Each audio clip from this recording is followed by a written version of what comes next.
Kelamno kita laksanakan 5 hari sebelum puasa, dan juga ada mendapat tanggapan.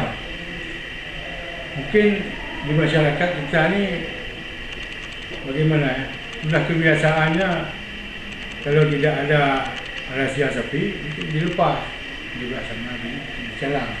Padahal ini kita dalam bulan puasa ini kita tidak mungkin untuk melaksanakan rahasia ternak baik di jalan utara maupun di daerah Kota Calang.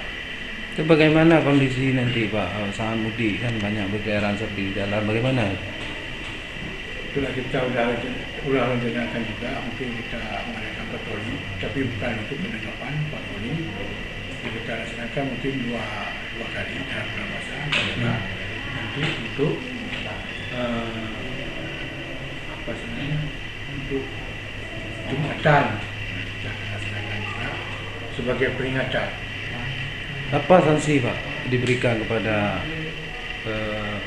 yang membuat kegiatan ternak di tempat umum? Apa mungkin ada aturan khusus nggak bagi orang yang ternak ini seperti apa dan juga?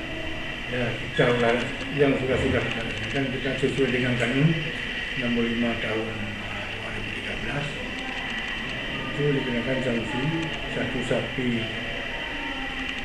sapi atau kerbau 75.000 dan juga kambing dan domba itu 40.000 Per itu 1 ekor dendanya.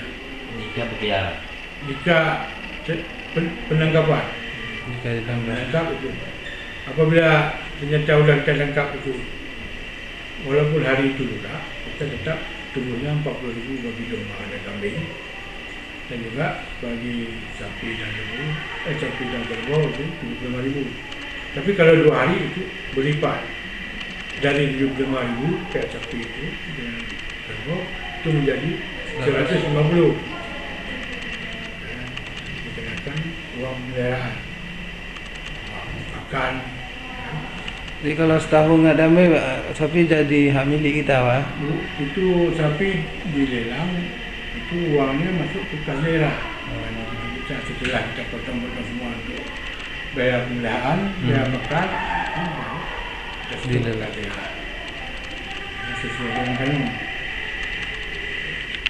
Bapak ulangi aja.